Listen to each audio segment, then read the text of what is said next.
true for DAS. Their university also strives to keep abreast of emerging challenges, trends, technologies. So I think the webinar will be very useful for our students as well. If you look at space, I think it's been a long journey from Sputnik in 1957 to SpaceX and then to Ingenuity.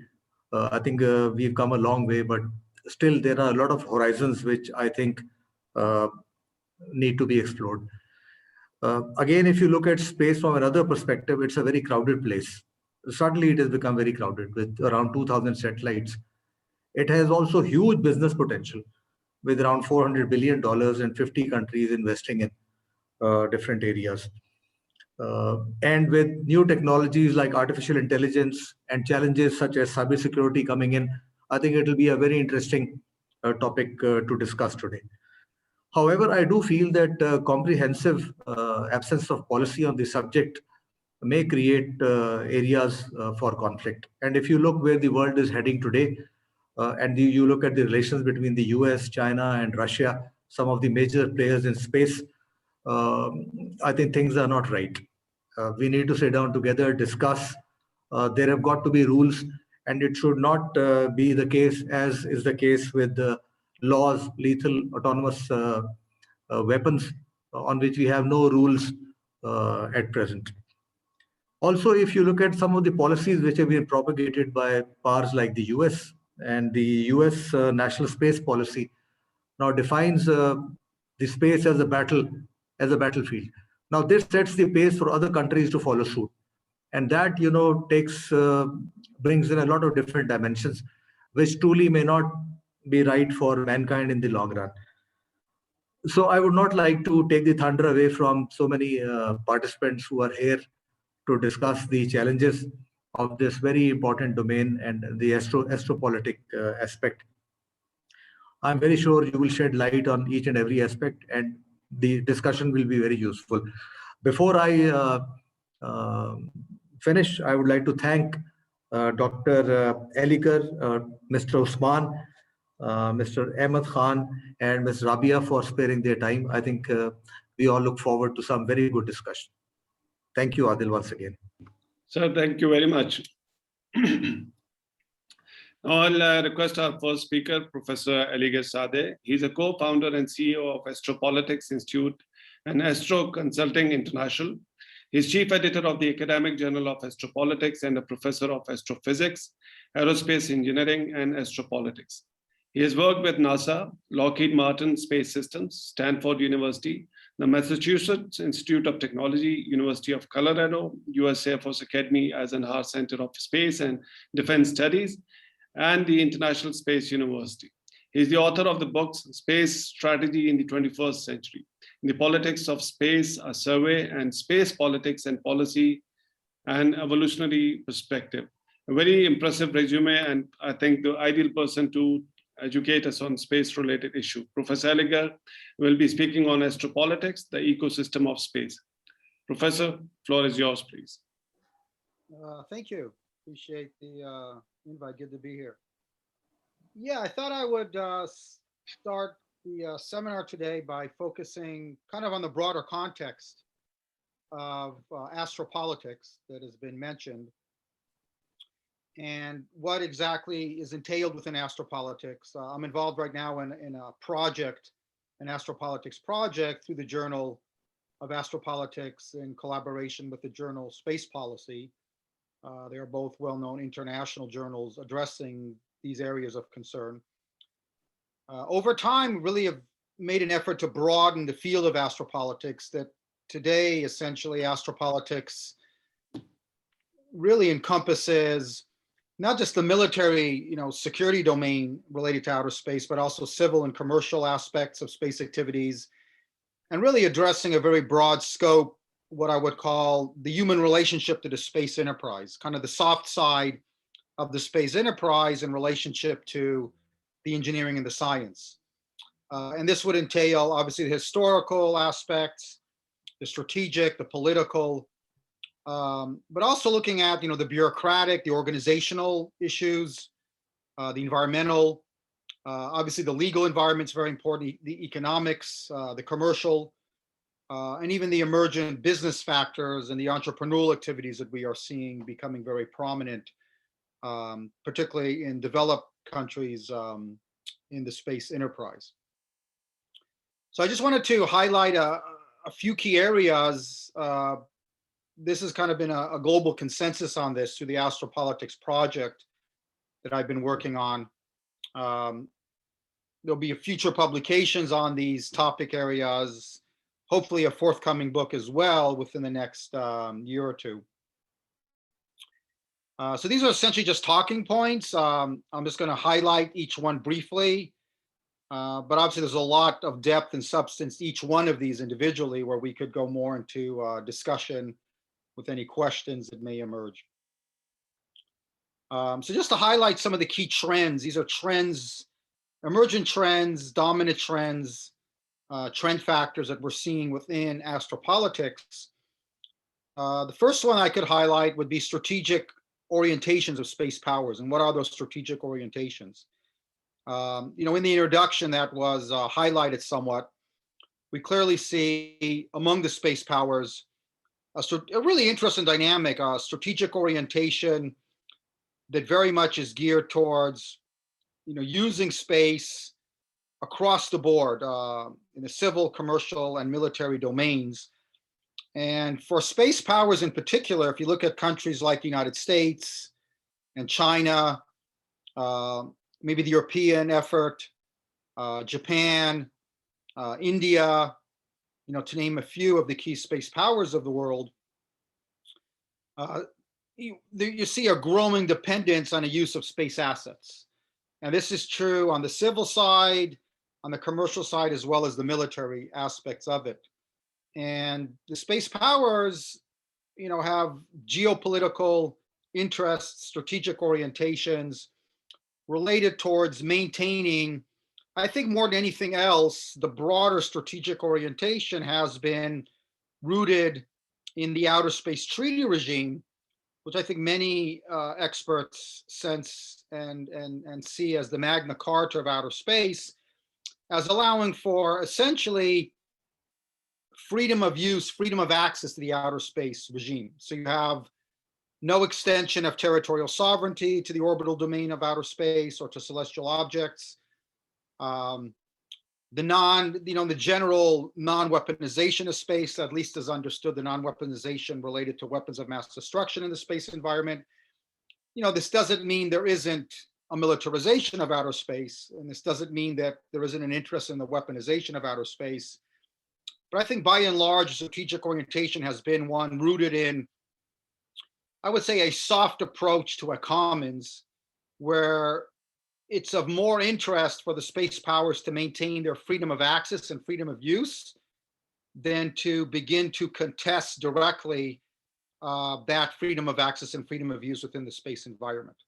So I think that's very, very important here, that despite these trends, that we talk about of militarization, weaponization, fundamentally, countries like the United States and even China, I think, are fundamentally committed, at least right now, to a freedom of use, freedom of access that is of more value to the space powers than beginning to actively and directly contest the orbital domain of outer space, or actively contest future use, utilization of celestial bodies like the moon and Mars, where we're heading on missions in the short term.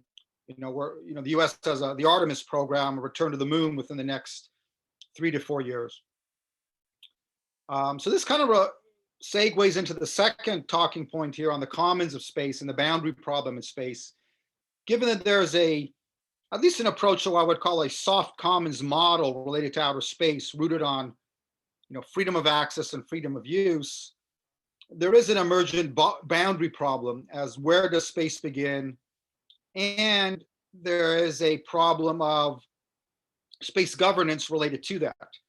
How do we govern the space environment? As many experts have identified, space is crowded, it's congested, it's competitive in a civil and commercial and military domain. Some put into that equation, it's contested as well.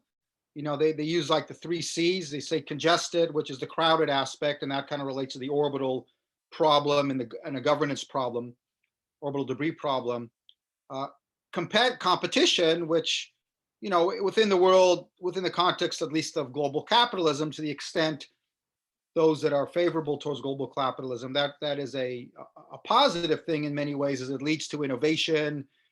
Commercial competitive, commercial competition can lead to a high degree of innovation worldwide. And then the contested element, which I would argue is there are elements of that, but again, it's not a direct, you don't have direct active contesting of the space environment as of yet. I think fundamentally due to the strategic orientation that I mentioned earlier of a preference for freedom of action and freedom of use related to the space domain. However, that does not mean then that there's not a governance problem. How do we govern the space environment? The governance models are really based on a self-interested voluntary model. And there is much discussion on, does it make sense to evolve that model? With the ongoing and active use of the space environment, how do we conflict in the use of the orbital domain? How do we mitigate the orbital debris problem? These do require maybe more active governance solutions, more direct governance solutions. Some have suggested, models of like air traffic management, models akin to, air traffic, and other models as well. This is an ongoing area of interest and debate within the space community. As I mentioned, as of now, it's voluntary, it's ad hoc, although there are active uses of data, space surveillance assessment data, space situational awareness, what's called in the field, SSA data, provided by, by and large by the US military, but also by the commercial industry now, and other space powers are providing some of this data to be able to at least mitigate the problem of orbital debris. And there are rules in place to mitigate that problem as well, that commercial providers of satellites need to abide by, rooted in national law, as well within elements of international law, such as through the International Telecommunications Union and their governance of the geosynchronous orbit with telecommunications satellites. Another talking point here is the shift of authority from the state to the non-state actors in global space efforts and activities. And I think this is an interesting dynamic. We very often just solely focus on the state and the power of the state and the strategic and the geopolitical interests of the state. And we're not always as attuned to the emergent non-state actors. I think commercial space actors are playing a very, very prominent role in space activities today. For instance, in the United States, we are seeing companies like space exploration technology, SpaceX, driving US space policy, in a way driving where the efforts are going to be in regard to at least civil and commercial approaches to space activities in the United States. So I think that's an interesting trend. We're seeing a more emergent, a more mature, more capable non-state actor domain within the space world that's driving, policy, driving issues of governance. It'll be interesting to see how this plays out and how states, both space powers and emergent space players are going to negotiate with non-state actors such as those in the commercial sector. Another talking point here are some of the trends and developments in the commercial space area, and I kind of highlighted that somewhat as well, talking about the issues of authority and policy and governance. But clearly we have a much more capable commercial sector. And I think it's really interesting. One interesting aspect of that I'll pull out here is how this interplays with other areas. With the much mature and capable commercial space sector, there's less of an interest. I think it lessens the tensions and interest to militarize or weaponize or contest the space environment, because we're not only now reliant on space for, let's say, military purposes or specific civil purposes, but we're now beginning to become reliant for, you know, the global way in which our economy works, and the national way in which our economies work. Our modern economies are highly reliant on the information communications network that's commercialized and privatized.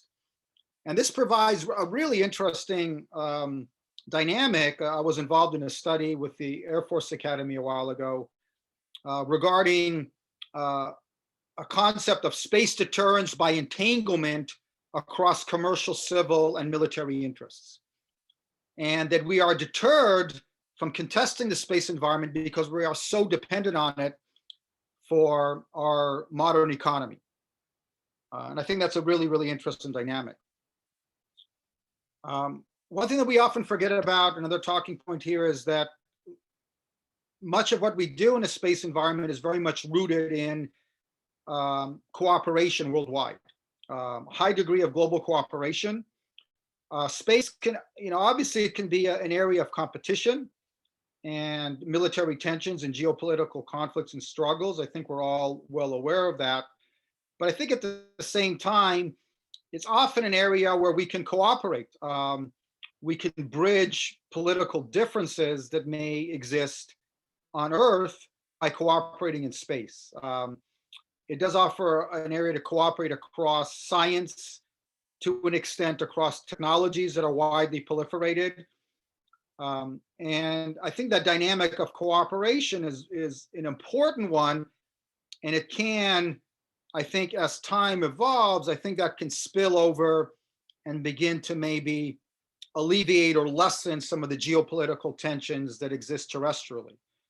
That whole dynamic of international space cooperation that we're seeing, something that's very dominant worldwide. An additional talking point is on multilateralism and regionalism. I know others are going to address this somewhat today. I know I've worked with Ahmed Khan a lot on this, Dr. Khan a lot on this in this area. But clearly there's a certain degree of, within the dynamic of cooperation, I think there is an element of multilateralism and regionalism that does exist. We're seeing this dynamic play out in different ways in Southeast Asia, which I think is more of the focus following my talk. But even worldwide in many ways, there's an emergent space race today between the US and China.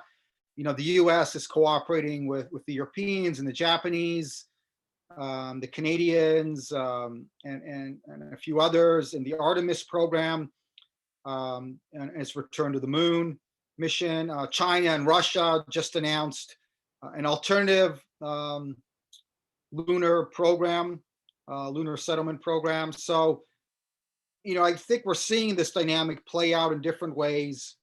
And some of it obviously is geopolitical in a context of multilateral relationships that exist worldwide, as well as regional influences and regional aspirations, particularly of powers for influence within those regions. Another interesting dynamic is how we have thought about space power itself and what is space power and what is the projection of space power. What I have seen over time is it's evolved from just being purely a geopolitical consideration and to one of trying to dominate the space environment, to one that's broader and more encompassing, to considering how space plays a role in terms of our civil, commercial, and military interests. One of the highlights one of the themes I've been focusing on here. And I think space power fits into that, in that projection now, where we want to project space power in a way that maintains our capacity for the free access and free use of the space domain. So clearly, if there's a threat on the free access and free use, that would then trigger the active, militarization, weaponization, could trigger a future space war, a future space conflict. But I really think that would be the key trigger point, because as I mentioned earlier, yes, the US projects space power, but it's space power for the preference of, we want to make sure we can always launch our satellites when we need to, and we can always access the orbital domain freely without being interfered, without being stopped in doing so.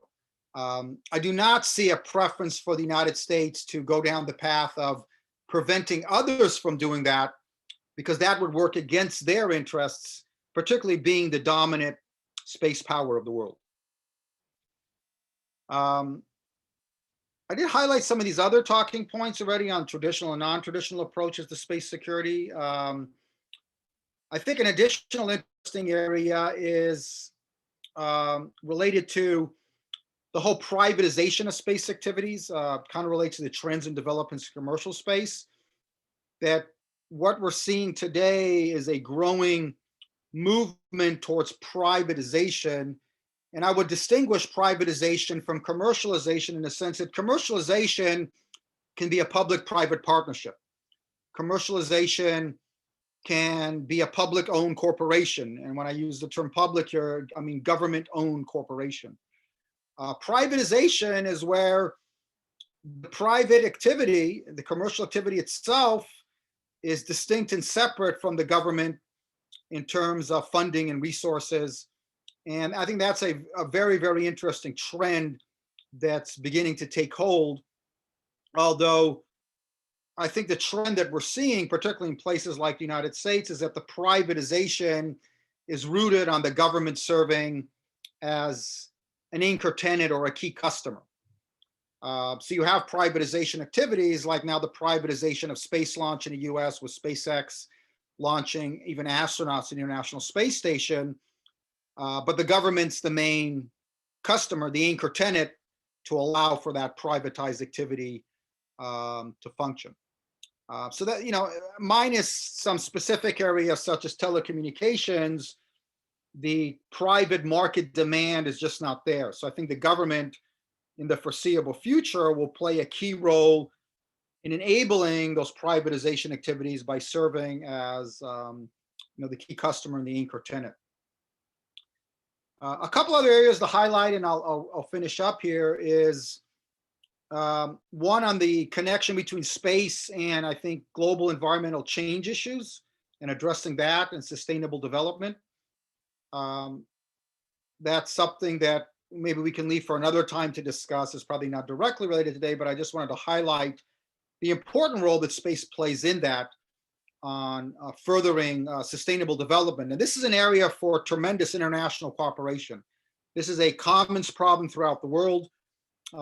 This really plays in directly towards states throughout the world, putting aside their other conflicts and cooperating to achieve sustainable development, and space plays a very critical role in that. So I'll just finish there. There's a few other talking points, but as I said, this is, I can go on, and I went a little over. I apologize for that, but I'll leave it there, and hopefully that raised a few interesting thoughts or questions that we can address.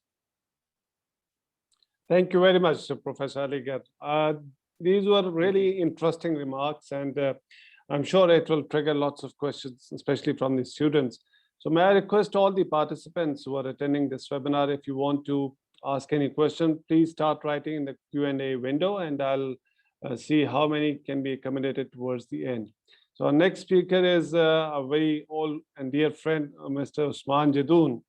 He is working as Director General, United Nations at the Ministry of Foreign Affairs since September 1st, 2020. He has previously served in the ministry as Director of Arms Control and Disarmament from 2011 to 2013.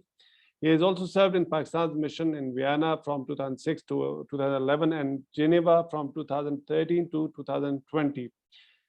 Mr. Jadoon joined Foreign Service of Pakistan in 2003 and holds a master's degree in international relations from the University of Leicester, UK. During his diplomatic career, he has worked on a range of multilateral policy issues pertaining to international security, arms control and disarmament, human rights, sustainable development, and climate change.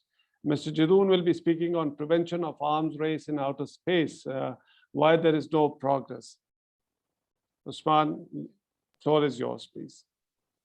Thank you very much, sir. Thank you for the kind introduction. Very happy to be here and share my thoughts. I will take around 10 minutes to briefly outline my views on the topic that you asked me to dilate upon, which is why there has been no progress on the topic of prevention of an arms race in outer space. Uh, like your vice chancellor mentioned at the beginning, the space age or the space race actually began with this Sputnik moment in 1957. And since then, there has been a sort of competition going on for superiority in outer space. And it has lately assumed greater proportions, especially with regards to its militarization and possible weaponization. So right after the first artificial satellite, which is launched in 57, Sputnik, the international debate coalesced around this outer space treaty, which came into force in 1967. This is a very seminal, remarkable document in the sense that it declared outer space as a common heritage of humankind, as a global common. And it also established that outer space or celestial bodies cannot be subject to national appropriation or national sovereignty claims.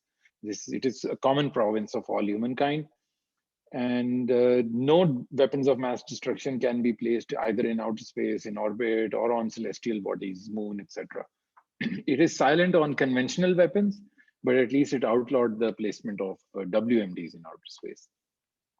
So in the special session of the first special session of the General Assembly on disarmament in 1978, there is a brief reference to outer space, arms race in outer space, the military aspects of outer space arms race. And in 1988, in 1982, this item, PARAS, as we call it, the acronym, Prevention of an Arms Race in Outer Space, made it to the agenda of the Conference on Disarmament. This was a Soviet proposal. And since 1982, good 40 years, the CD has been discussing it, but has not been able to commence negotiations. As you are well aware, the Conference on Disarmament is a negotiating body. It should ideally be negotiating treaties. And in the past 40 years, it has not been able to graduate from merely discussing the item towards negotiations. I will try to dilate upon why this is so. Initially, the debate is somewhat very similar to how it was in the 80s, where Soviet Union and its allies wanted to only ban placement of weapons in space, whereas the Western Bloc wanted to also include anti-satellite weapons capability, so the ground-based capability within the purview of the treaty. After the end of the Cold War, despite the period of cooperation in arms control, which saw treaties like Chemical Weapons Convention and CTBT come into force, there was still no consensus on commencing negotiations on an arms race preventing arms race in outer space. The Western countries' view essentially was that there is no arms race, there is no prospect of placement of weapons in outer space, and there is more need for perhaps non-legally binding measures like transparency and confidence building measures, TCBMs, or building norms for quote-unquote responsible behavior in outer space. In 2008, Russia and China presented a draft treaty on prohibition of the placement of weapons in outer space or outlawing use or threat of use of force against outer space objects. This treaty was subsequently updated in 2014, but it was roundly rejected by Western countries. Very briefly, the three main objections that Western countries led by the US have on the treaty was, number one, that it does not have verifiability. So the draft treaty did not propose any verification arrangement. So the Western countries were of the view that for a treaty to be credible and effective, it must have a verification arrangement. And in their view, outer space is not verifiable.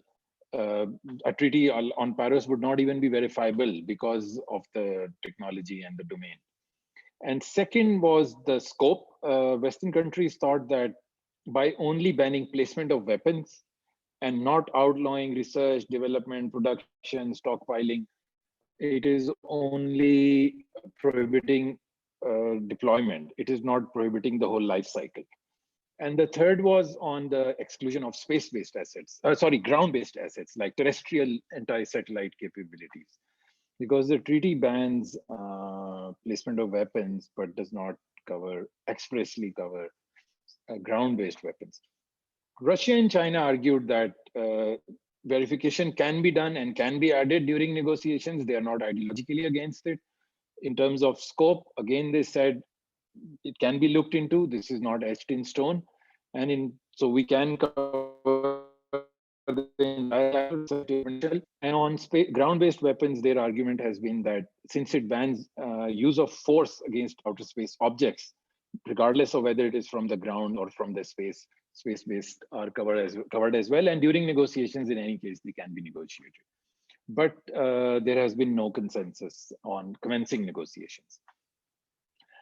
As I said earlier, for Western countries, the focus has been on transparency and confidence building measures. Lately, also on the long-term sustainability. This is mostly covered in COPUOS, Committee on the Peaceful Uses of Outer Space, and also on developing norms, non-legally binding norms for responsible behavior. These rendezvous proximity operations and having greater space situational awareness, etc. So the current state of play, in my view, has two dimensions. There's the international dimension and there's the South Asian dimension, which you, Professor Dr. Adilstan, mentioned in your opening remarks. In South Asia, Pakistan tried through its dialogue process with India on nuclear and conventional CBMs to include or conclude an arrangement on non-militarization or non-weaponization of outer space, but it was rejected by India. There is a big differential in capabilities there. India has the capability to launch satellites. It is trying to become a player, land on the moon, go to Mars. And it publicly demonstrated a debris generating anti-satellite weapons capability, hit to kill, in February 2019.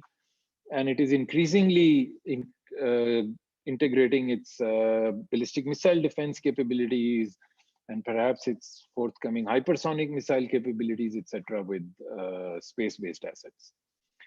Also, globally, we see greater integration of space-based assets into command and control arrangements, surveillance, intelligence, reconnaissance, but also offensive weapon systems like hypersonics, defense, ABM, anti-ballistic missile systems, etc. And then the civilian uses, commercial uses are also on the rise.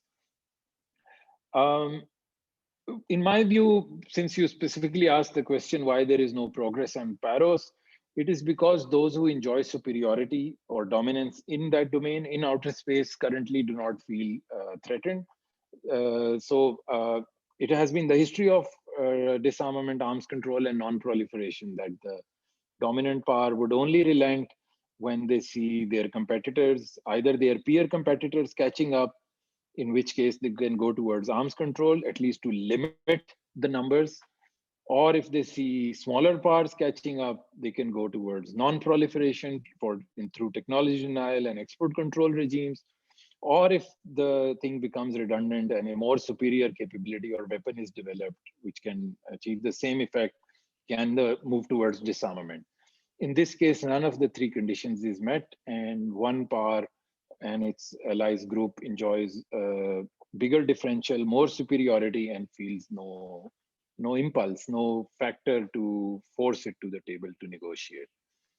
They can also control the regime through export control arrangements like MTCR and Wassenaar, and this helps in promoting or at least curtailing technology acquisition or export trade, etc., to those that they view as unfavorable.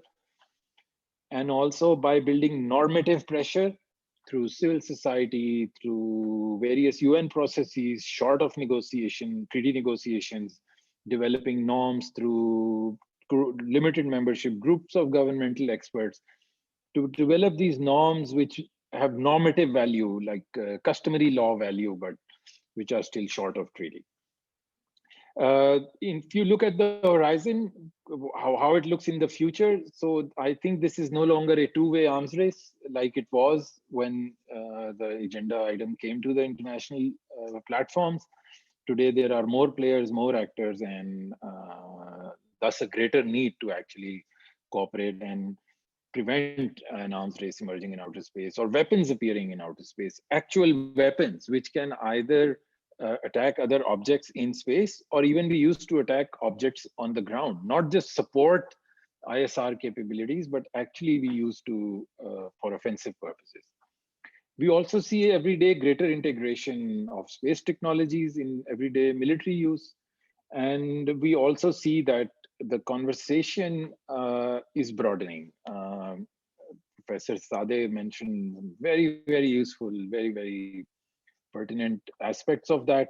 There is today, I would say, it's almost an imperative that we sit down, make the decision. If you want space to be an arena for conflict and confrontation and military competition, admit it and regulate it as such. But if we want to preserve it as a common heritage of mankind, peaceful, free from weapons, free from conflict, then we have to develop a treaty. There is a serious legal lacuna and vacuum.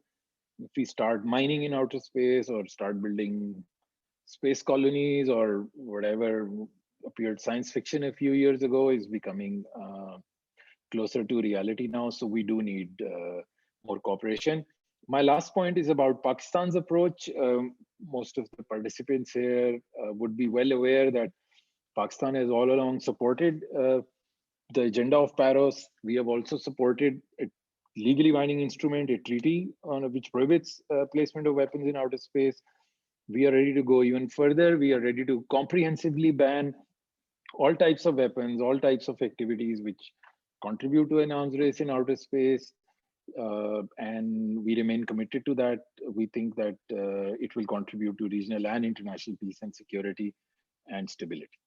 So I remain open to answering any questions. I intentionally kept my remarks short, but anything that anyone wants to address. These were my remarks in my personal capacity. I've been dealing this issue for very long, but please respect that these were my personal views. Thank you very much. Thank you, definitely. Thank you very much for these useful remarks. It's based on a long experience that Mr. Usman Jidoon has. Over 7 years he spent in Geneva dealing with these issues, and while he was Director Arms Control. But agreed, these are in his personal capacity and not necessarily reflective of the government policy. He mentioned something about this stalemate on Paros, and I think what Professor Sadeh mentioned about this space entanglement, where non-state actors are also coming. So I would like to have your views subsequently after the remarks. How long can the state actors resist this temptation not to proceed further, especially once the non-state actors will have more active role in this space-based activities? So now we'll move to our third speaker, Dr. Ahmed Khan, who graduated in computational physics from Center for High Energy Physics, University of Punjab.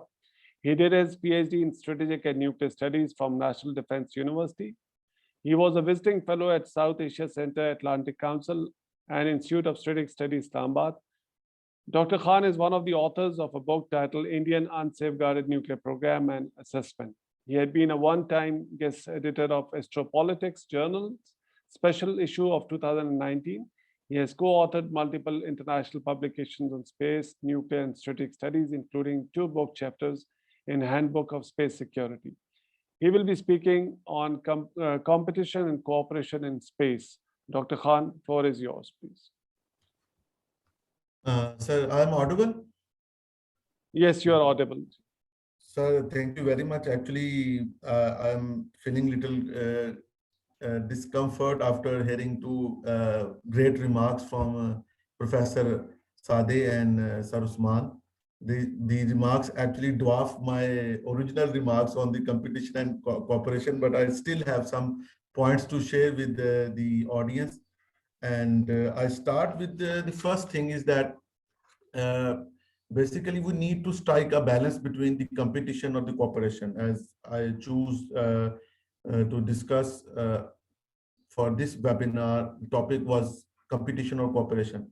So the first thing which strike my mind is how to maintain balance between these two things, competition or cooperation in space.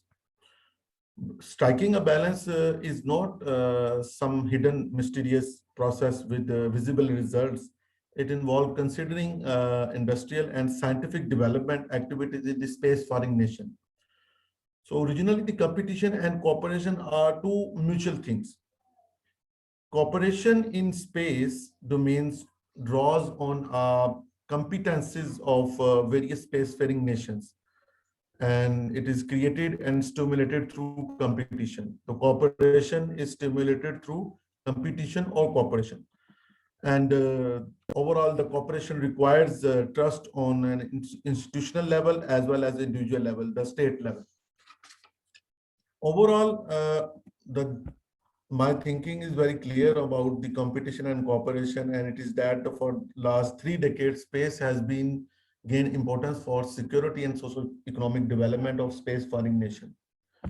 However, most of the activities in the domain are unchecked, primarily due to the lack of internationally agreed treaties, which Sarus Manjadun has adequately highlighted that there is no accepted internationally treated verifiable treaty or which has comprehensive provisions to stop the weaponization of outer space. In addition, the challenges to international space governance, as adequately highlighted by Professor Sadeh, that international space governance is ensuring space as a safer and more secure environment are enormous. These include the increasing pool of actors, both at state and non-state. And there is a growing commercialization of space, along with the expanding military space program, the proliferation of especially the anti-satellite weapon. Both ground and the space-based weapon are still in their developmental phase, not tested or not deployed. Along with the lack of consensus among states on a conclusive and universally negotiated treaty to prohibit an arms race in outer space. The expanding number of spacefaring actors and dual-use technologies have made the skies and space more competitive. On top of that, the competing states are falling apart from space militarization to weaponization, which has aggravated the threat of space war.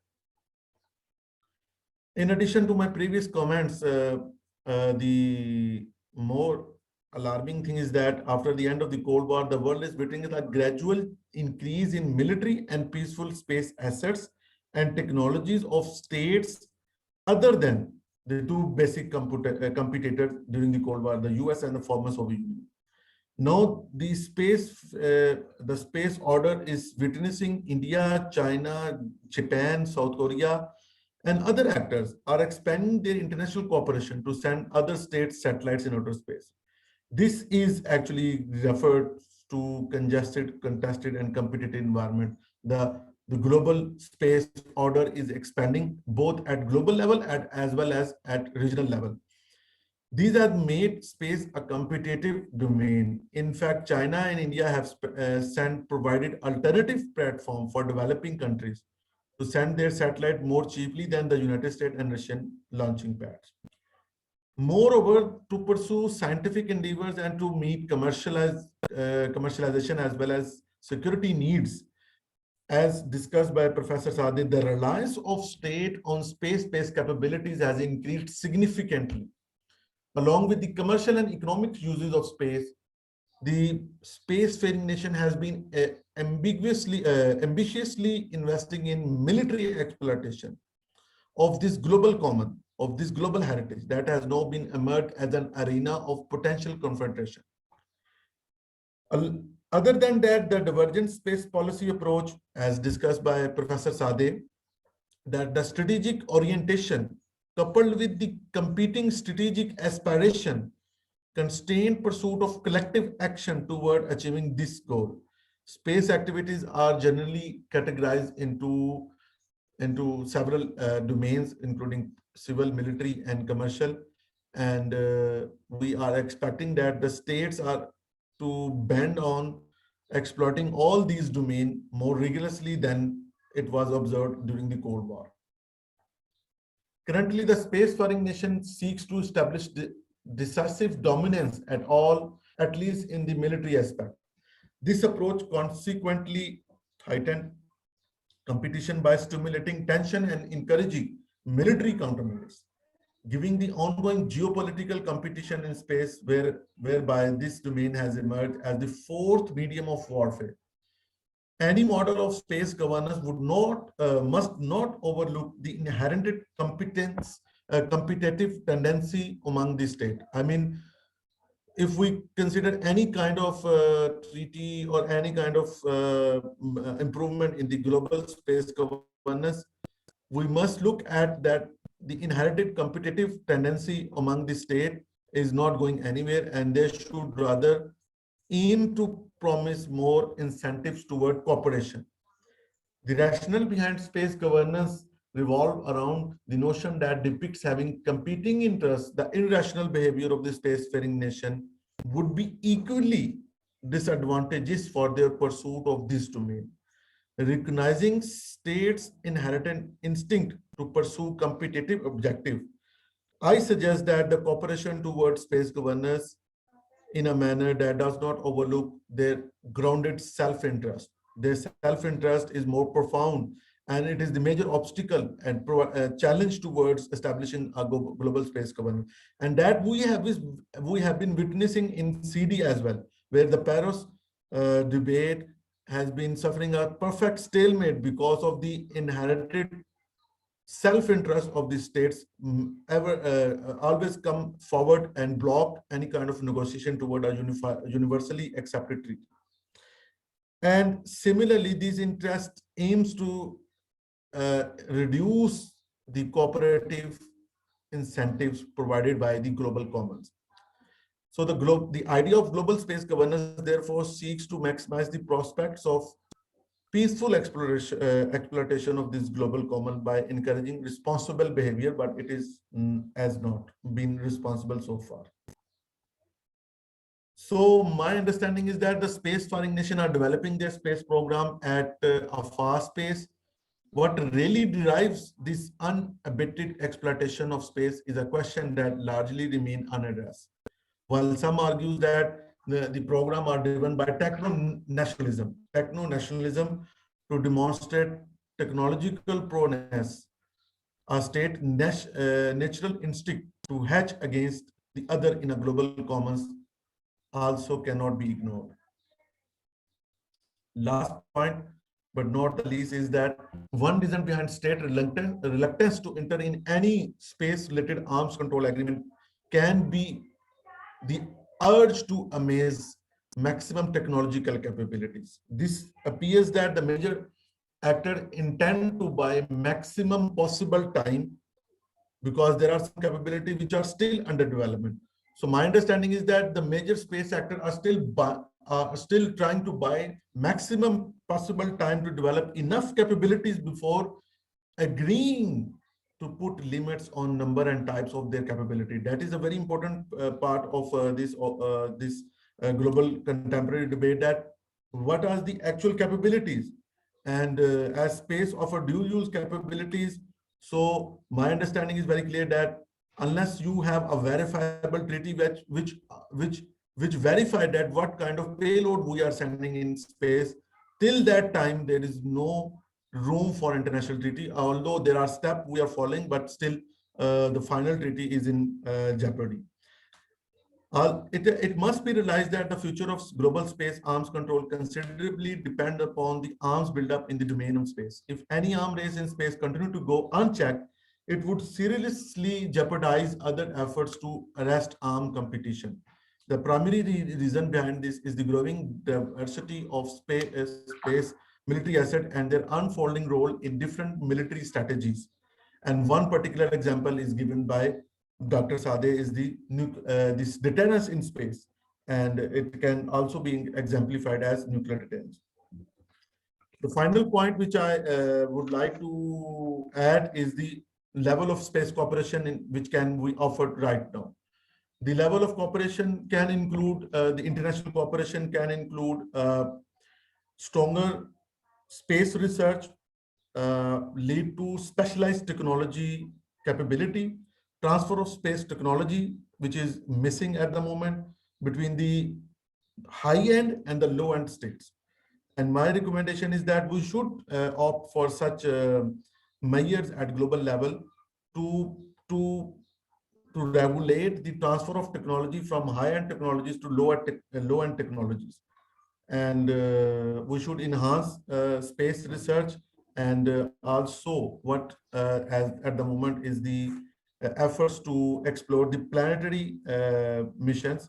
Nation from across the world should part of this, because space is a global heritage, global common, and all states should equally participate in any ongoing efforts like Artemis, or the China and Russia are also planning to go to explore for other planets.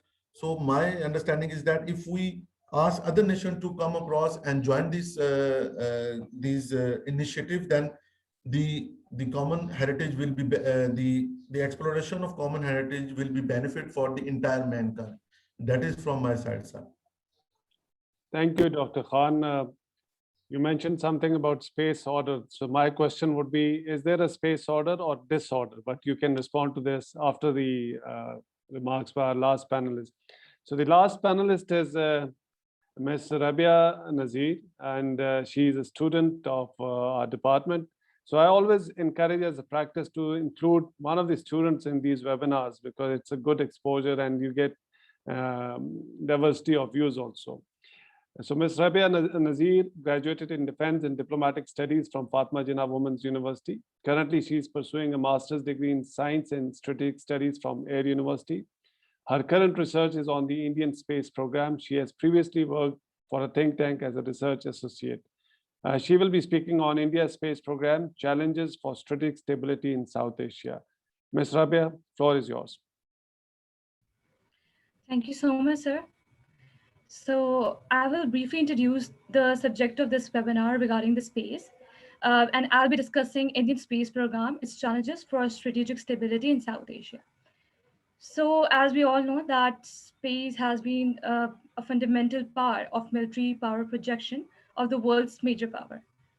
And the weaponization of space is also global tragedy, as it has always remained a neutral and a global common for every state. Now, that space resources, they facilitate the military operation, and they also assist in making crucial battlefield decisions. And to that result, there is growing dependence of armed forces on space assets for communication and operational tasks that make them increasingly a valuable asset. Now that we know that India has become an emerging spacefaring nation in its dual-use space program, which might be a triggering factor for the strategic stability in South Asia, and that is what I'm going to explain. Now, the India space program, what it aims for is that to target the civilian domain for economic purposes. However, it is gradually moving towards the militarization. Now, what India claims that? India claims that the space is for the peaceful purposes, but they also end up in militarization. And this shift has also changed the Indian policy from simply having a presence in the space to projecting power there. Now, I will quote something of Colin Gray, a renowned strategist. He described that space power as a state's ability to use the use of space, while meanwhile, what they do is that deny its reliable use of any foe. In India's case, it is the same. It can use space, but not have enough counter space capabilities.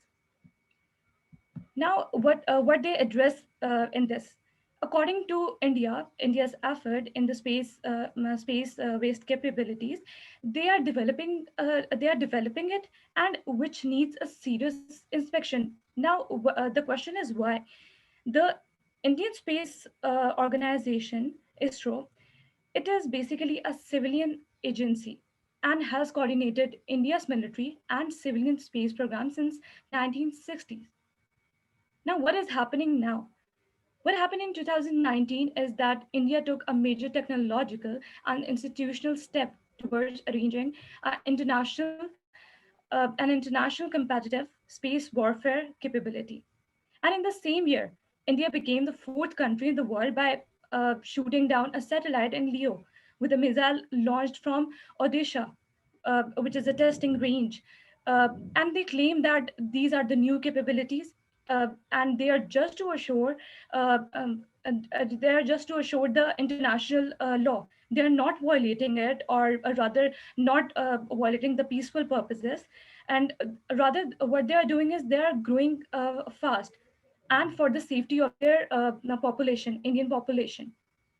Now, this signifies that the primary international treaty, which is governing that how nations could have been in the space, which is the Outer Space Treaty, which entered in 1967. What it does is it bans the use of weapons of mass destruction in the orbit, but it does not explicitly ban the use of missile technology used for ASAT weapons. Now, it is understood that that what ASAT capabilities are. They are specifically designed to destroy the adversary's space assets, binding them and disturbing communication, and thereby India is a major military advantage. Now that India has a successful ASAT test recently, which puts more confidence in its space program's capabilities. And in the same year, they expected to conduct its first simulated space war exercise, which is called as In Space X, Indian Space Exercise, which is aimed to advance a better appreciation of the existing and emerging challenges in the space, its security environment by creating a real wartime scenario. What they claim what they claim in this space is uh, that the domain that has remained relatively peaceful for the close to 3 decades, but now it is changing because the nature of politics and competition in the space is much more contested today. There is another factor.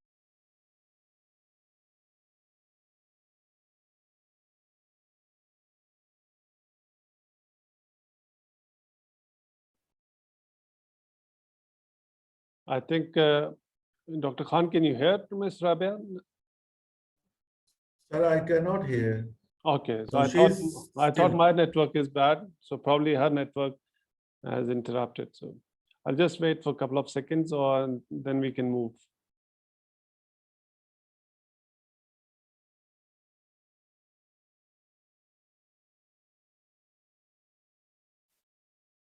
I think yeah, her connection is bad something. So if she joins, we will request her to share her thoughts during question answer session.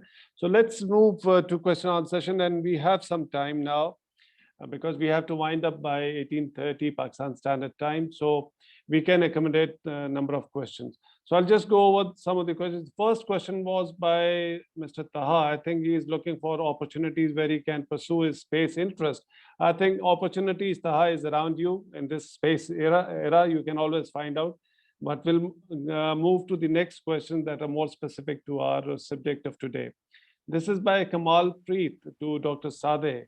The question is, given Russia has decided to pull out of International Space Station in 2024 and make their own space station, China is walking on same line. What future do you see of cooperation in space between different nations? So another question by him, I'll just club these two questions and request Professor Sadeh to answer these. The next question is, as green propulsion systems for rockets are coming in picture, that is US, India are working on this.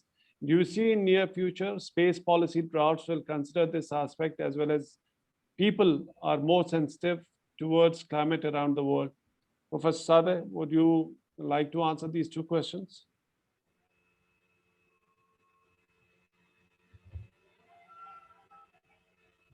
Yes, can you hear me? Yes, loud and Yeah. clear. Okay, thank you. Yeah, thank you for the questions. Good questions. Yeah, as I mentioned, I think when we're talking about international space cooperation, there's clearly an element of competition within that's rooted very much in the geopolitics on Earth.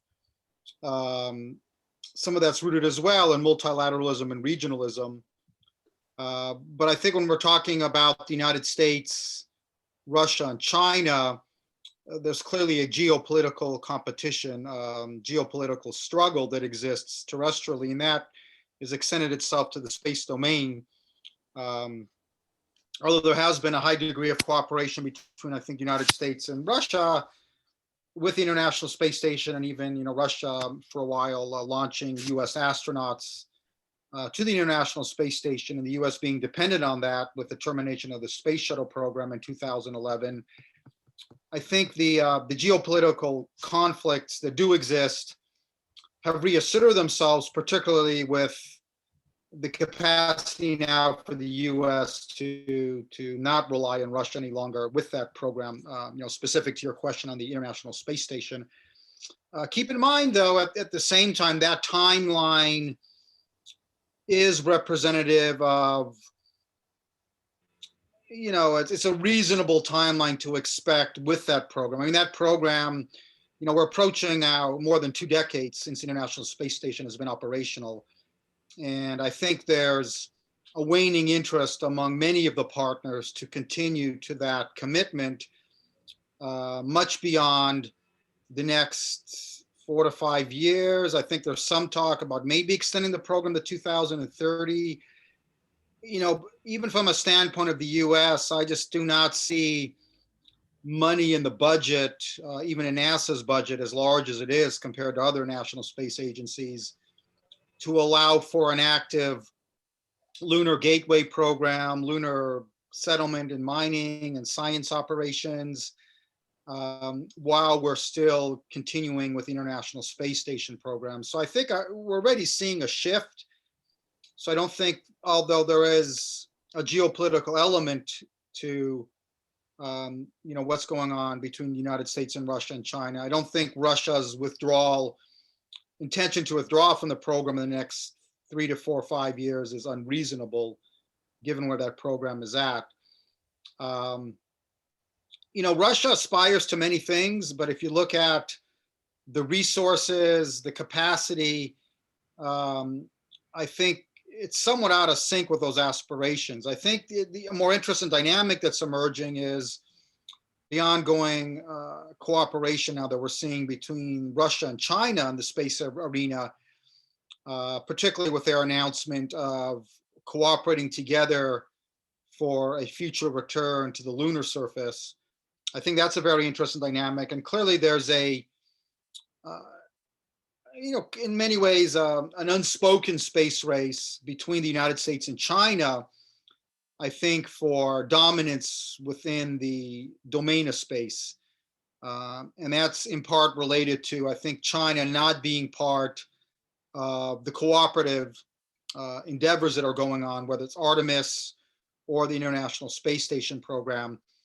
I think China's pursuing its own independence and autonomy in that arena. They are interested in projecting regional influence and dominance. They have interest to project soft power throughout the world, commercial projections of power with the Silk Road, the belt, the Belt and Silk Road pathway. I think, so I think in that area, it's a very interesting dynamic, the ongoing geopolitical conflicts and how they're manifesting themselves in the outer space arena. So with the second question, was that on green propulsion, was the question, or? Yeah, it was about green propulsion systems for rockets that coming in picture. United States and India are working. The more technical, if you would like to answer this. Okay, I'm not too familiar with the green propulsion systems. Right now the propulsion systems are the more traditional ones that we are pursuing and developing. So I don't know if somebody else is more familiar with that. I'm not as attuned to that in terms of those kind of specific propulsion systems. There has been some attention paid to the emissions from rocket launches, and clearly with additional rocket launches planned worldwide and the growing commercial sector and privatization of launch activities, That is a concern, but within the realm of global emissions and energy use, I think that's more on the margins of concern. I think a more interesting dynamic, just to extrapolate more broadly from the question, would be how can we utilize space to achieve sustainable development here on Earth and address global environmental problems? And thinking further down a field to the future, I mean, ultimately, I think there is an argument to be made among those in this, those are making in the space community, that we are going to have to rely on the energy that we can use in outer space, whether it's solar energy, mining the asteroids. We are going to have to go off the Earth to secure the future of humanity in a way. And I think space plays a direct role into that. Having said that, that's clearly, 50 or 100 years from now, in terms of evolution and development. But that does lay the need for a more near-term addressing of some of the issues we've discussed today, from international space law and governance issues and boundary problems, and having models in place to deconflict and to pursue space for the benefit of everyone. Because I think ultimately we have to become spacefaring. We have to rely on the use of the space environment for our future. Will we then situate space as the commons, or will we decide to conflict and contest that? And that's a question that's not being fully answered. And that's where we need to look to models of law and policy in terms of how to address that. Thank you. The next question is also on a similar lines, which you have partially addressed. So I'll not repeat that, and probably we can move forward. And if we have time, we can get back to this specific of this question. This was more about, again, competition and the possibility, realistic possibilities of peaceful uses of space. Next question is from Tariq Rauf, and this is addressed to Mr. Usman Jadoon. The Trump administration set up Space Force as a combatant command, and the 2018 US National Space Strategy threatened even a nuclear response to an attack on US space assets. And for the US, space is a war-fighting domain now. What are your views on the US approach and regarding verification under the PPWT, that is Prevention of Placement of Weapons in Outer Space type treaty? One might recall that the 1972 ABM treaty banned space-based ABM systems and left verification of compliance to national technical means. Why cannot this approach be adopted for PAROS? Thank you. So, Mr. Usman, this is from Tariq Rauf. And if you just allow, there's another question addressed to you, so you can club these two questions. This is from Mr. Khan and addressed to you. In terms of the scope of treaties to prevent weaponization or militarization of space, what do you think? It will work same as the NPT works for the nuclear proliferation? So you may respond to these two questions. Sure. Thank you very much, Dr. Adil Sultan. And through you, I would like to thank Tariq for the very incisive questions as usual. I will try to address all the points. In terms of the US announcement that of raising a space force and then saying that space is now a war-fighting domain and any threat or to space assets could even trigger a nuclear response. So it is indeed regrettable, and that today the level of rhetoric has risen to this level. But it also shows the importance, the significance of space-based assets for countries like the United States, because they are so deeply entrenched in everyday life, in their military capabilities, in their other civilian applications, and they have become so much critical that any threat to these type of assets are seen as a threat to their vital interests.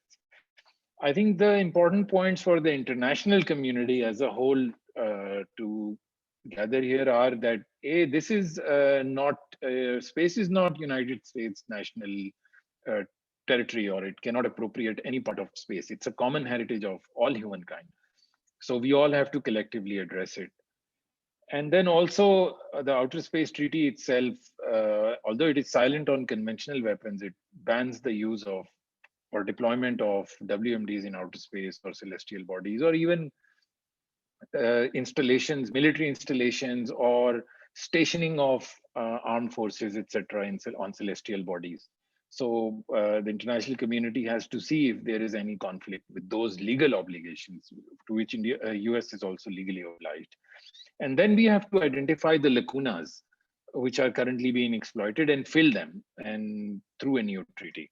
So this is actually a wake-up call. On the verification aspects, I could not agree more with Tariq. Indeed, the now defunct ABM Treaty of 1972 did not have verification clauses, but left it to national technical means. But there's also other examples. For instance, the Outer Space Treaty itself it has no verification, and it is working perfectly fine, and nobody complains. The Biological Weapons Convention of 1974 to this day has no verification and is supported by, it's almost a near universal treaty. So it's verification is ideal, is desirable, but it is not the end all to reject a treaty.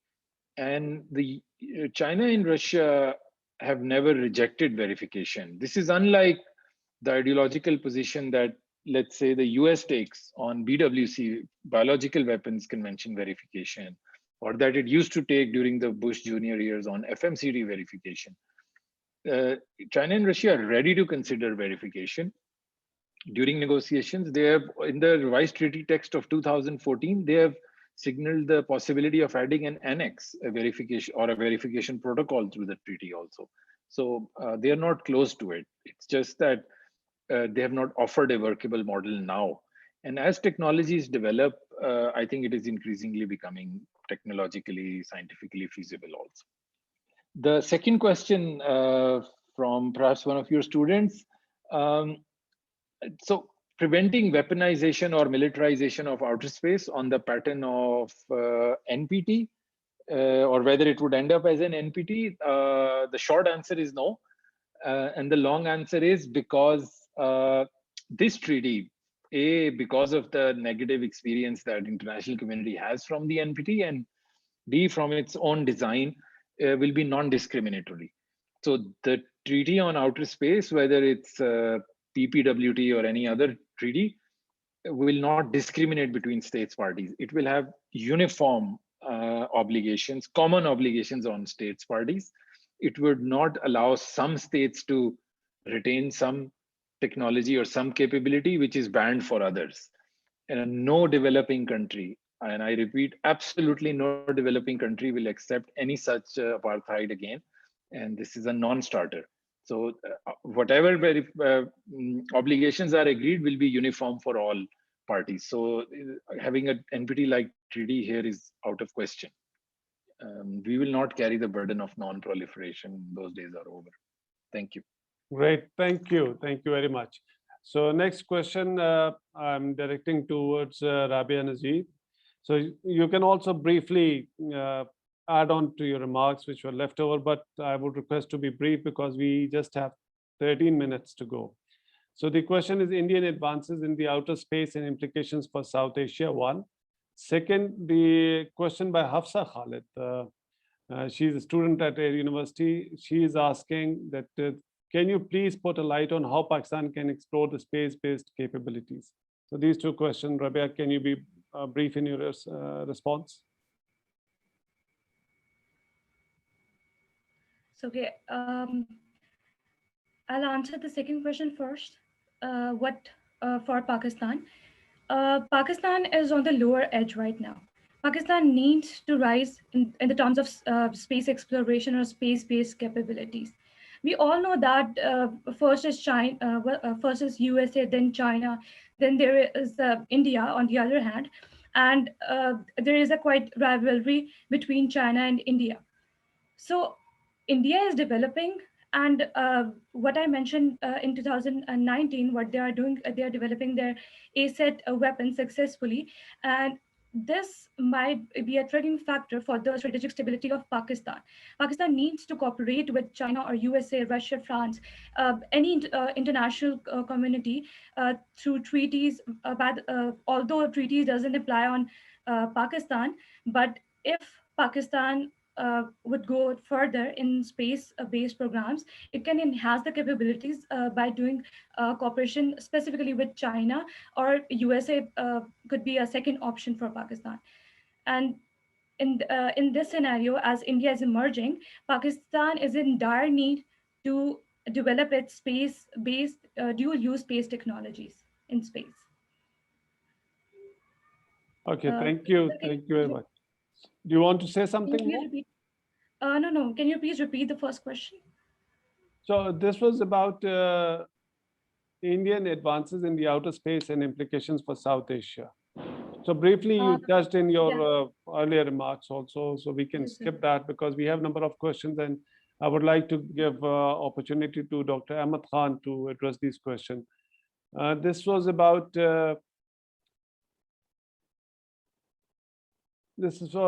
he has not named himself anonymous attendee. So considering the history, don't you think the growing competition in space will eventually lead to an anarchic environment? Therefore, how to attain a space order and a binding space law? So Dr. Khan, what I asked you, is there a space order or disorder? So you may like to address these two. Actually, the world in which we are living is witnessing both order and disorder at the same time. It's not we have the order entirely in our world and we see an absence of disorder, and sometimes we see some kind of anarchic things going on around us. But as far as space is concerned, there is more than an order. I think there is more order in space than any other domain, because the preeminence of space power is very visible. US is the dominant space power, so it is having influence in most of the regional and international forums. It is the world largest technology transfer country.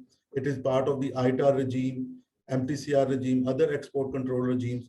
So it is having a complete monopoly over the transformation or transfer of technology to the other part of the countries which are aspirant of space technologies. So I think once you see from that angle, you see a superpower in space, then there are other powers who also try to compete on the similar lines of sharing commercial technologies and other transfer of technologies to the other part of the world. So that constitutes a relationship between the states, which accentuate an order in the space domain. But I would also like to another point to add to the discussion, which would be my final point, that recently, a week ago, Indian DRDO released a pamphlet on the Indian ASAT technology and its testing, and in which they made a very profound statement that their ASAT weapon, their ground-based ASAT weapon, is not a weapon. It is not considered a space weapon, and they would go and try to compete with the other power and send a strong signal to their adversary that do not disturb them in space. So similarly, the last point is that the self-interest of this state is very profound, and I would see these self-interest in space are coming forward as a challenging or a stumbling block toward developing a comprehensive unifiable treaty. And final thing is that there is no means to understand or go for a verifiable mean which tell us that what kind of payload we are sending in the outer space. Till then, we realize that the nature of the payload we are sending in the outer space, the clandestine activity will continue to go on, and these kind of activities are actually are making a lot of trouble in towards a verifiable and comprehensive treaty, and that is my point, sir. Dr. Khan, would you also kindly address another question by Dr. Mansoor Khan? He's also from our department. Briefly, his question is, since New START has been revived, so is there a possibility of a similar arrangement between Russia, US, and China, which can limit arms race in space? If you could briefly address this question also. Sir, actually, it is very clear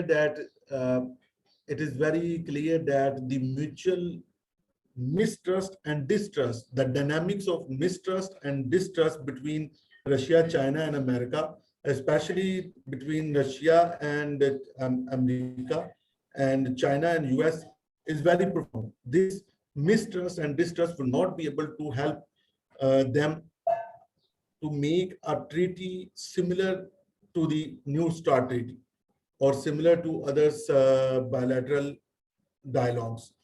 It is quite comprehensively understood by both sides that space is a domain which offer a lot of force multiplying capabilities to them. So it is not in the benefit, in the larger benefit of these states to go and formulate a treaty which completely ban or which completely address the conventional weaponization of outer space.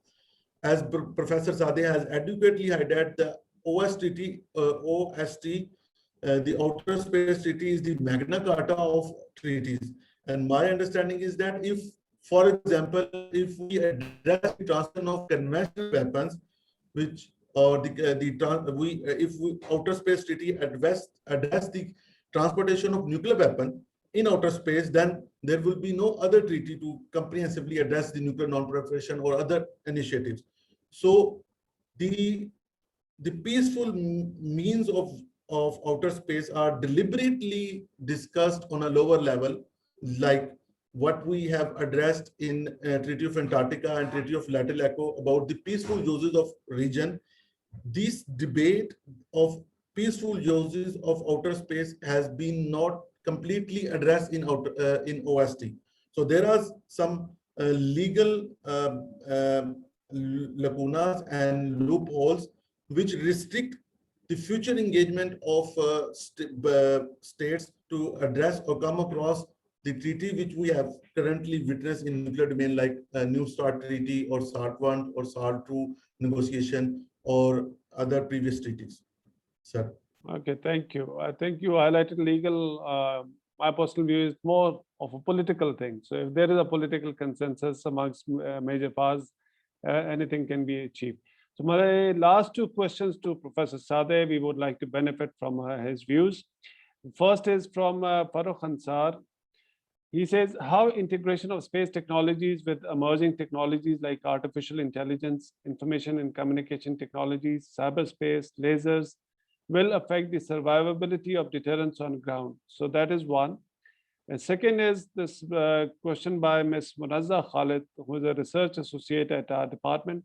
She's saying space is playing an important role in achieving sustainable development goals. Due to the increasing role of space in commercial and civilian sector, do you think space economy can be nominated as a new sustainable development goal in addition to the existing 17 goals? Professor Sadeh, if you could answer these questions.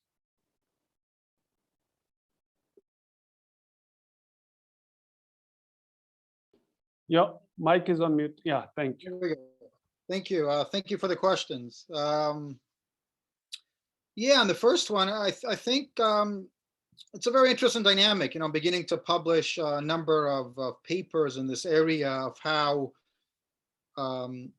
advances in technologies will affect what's going on in relationship to the space enterprise.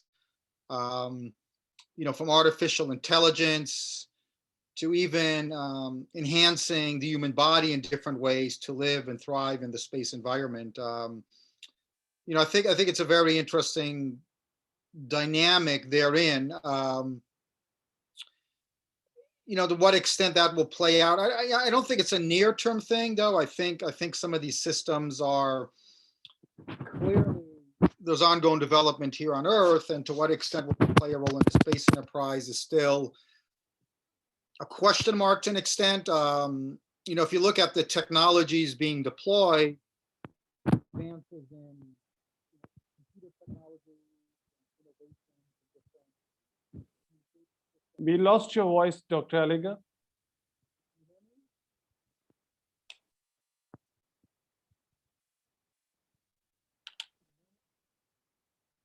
I'm sorry. Is it me or everybody is facing the same problem? You hear me now? Yes, now loud and clear. Yeah. Okay. Yeah. I think my connection's fine, but sometimes it's Sorry, again we lost. again. Professor Sadeh, again we lost your voice. Please mute all and then unmute.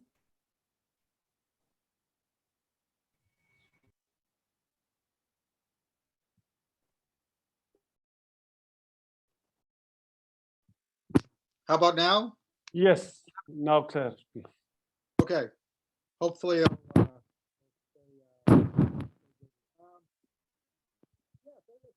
No, it's again, it's a problem, intermittent.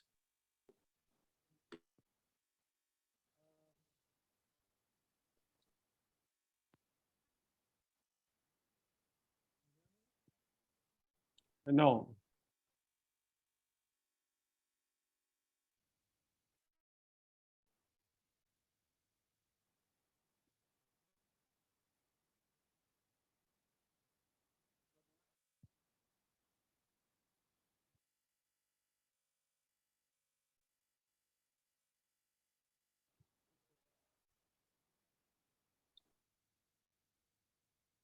So maybe, can you hear us, Dr. Sadeh?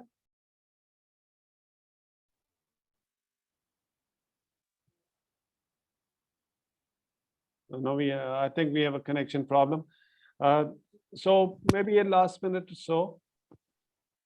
Mr. Osman, if you could address this issue, one question on sustainable hear me? development. Yeah, we can hear you. So.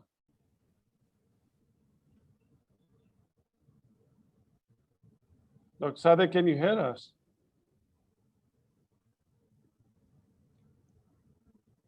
Yes, I can hear you. Yeah.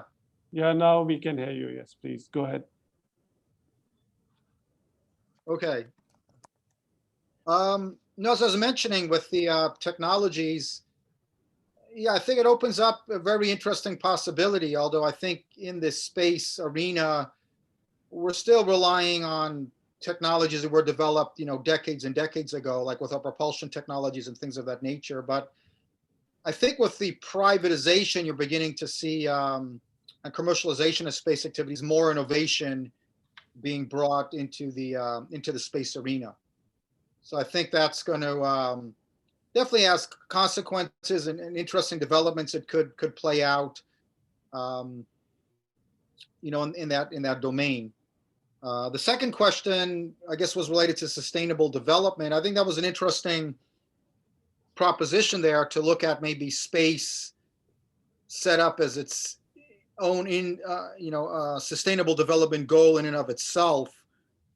I think there's a couple interesting dynamics there. I mean, and one is obviously the use of space to help us better achieve sustainable development here on Earth through the value-added services that satellites provide, and the information and remote sensing and surveillance that satellites can provide in monitoring the Earth. I think that's very valuable. But then there's the added aspect of, as we move forward into the space environment, how do we have the sustainable uses of the space domain itself, which is another aspect of this, such as the effective use and ongoing sustaining the orbital domain.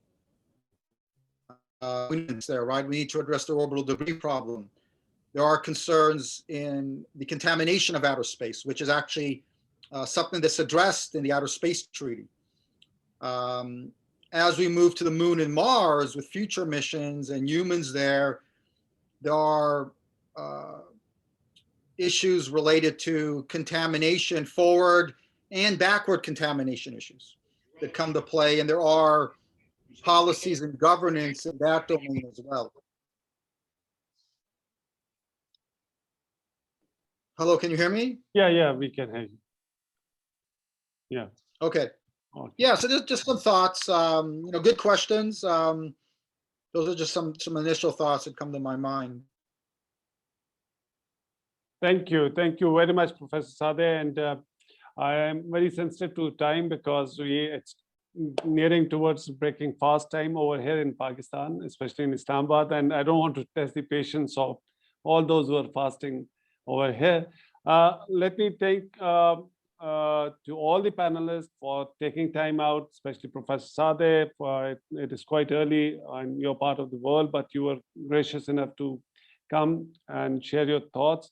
I'm thankful to Mr. Osman Jitoon. I know he works round the clock 24 hours in Ministry of Foreign Affairs, but he took time out for this to share his thoughts. Dr. Khan, you also, Ms. Rabia Nazir, thank you. And also Vice Chancellor to Air University, thank you. Probably he has left, or maybe he's there, but muted. So thank you, everyone. So I'll signing off. Thank you all the participants who stayed there and listened to these wonderful presentations and asked questions. So thank you very much. So signing off and take care. Have a good evening, good morning. Thank you. Thank you. Uh,